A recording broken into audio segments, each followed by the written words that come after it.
Good evening.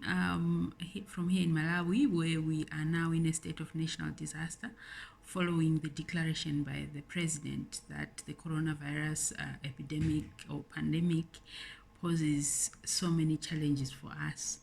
But his statement means so many things have to change, from how our schools are going to learn or not learn, how we go to work, how we go to church, how we attend weddings or not attend them. But then I just wanted us to look at what does it mean, because all these issues now needs like clear protocol and direction on how do people go to work and how are infections going to be avoided if we are going to be in a minibus, given how we travel from point A to point B, our overcrowded bus stations, and almost how we do everything. So I think my hope is that, like what we've seen happening in South Africa, where each of the line ministries that has been affected by the president's declaration there has come forward and provided the direction of saying this is what it means. This is what it means for our prisons. This is what it means for the economy. This is what it means for the hospitals. This is what it means basically for everything that we've known.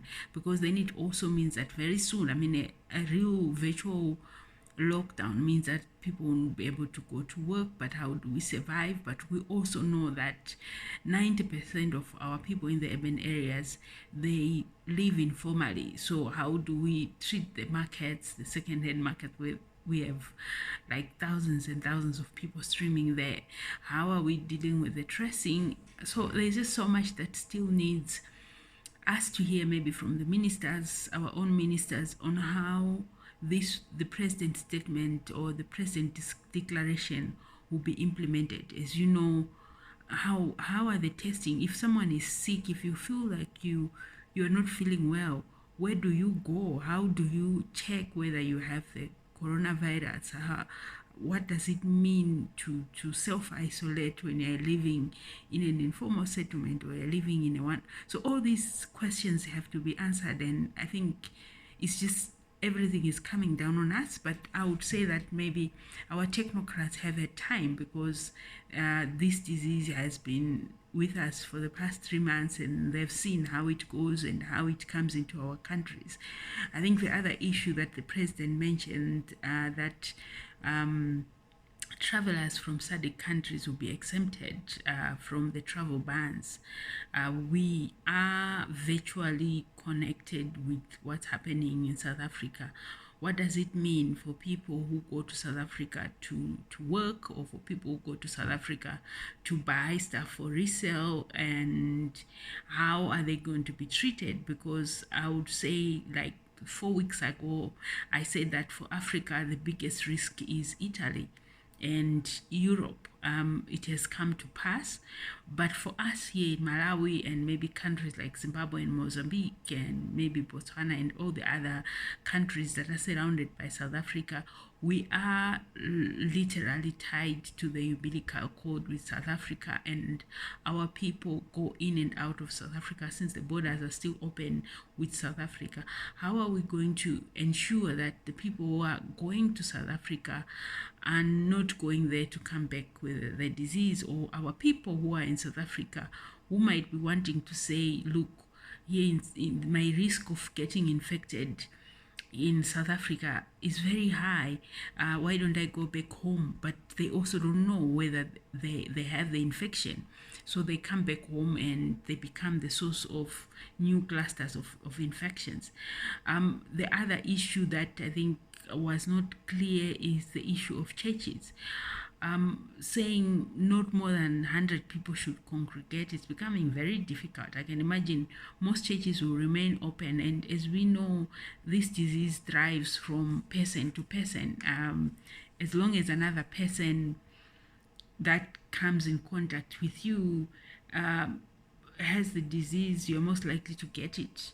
I would say that for countries like Botswana, I think they now have a virtual lockdown where not more than 5 people, 10 people, I can't even remember how many they are, because then it becomes very difficult to give such kind of a guidelines, especially for churches as we go to Easter.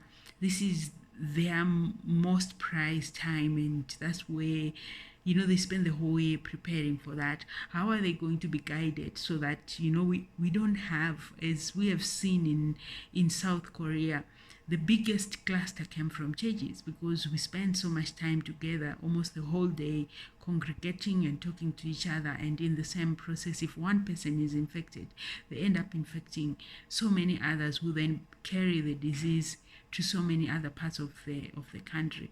So I would say that the issue of the churches, I think, needs some guidelines.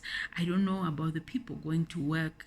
What about the workspaces? Because there we have lots of interactions, and there are some that are quite big. How are they going to be dealt with, and how are we going to deal with that?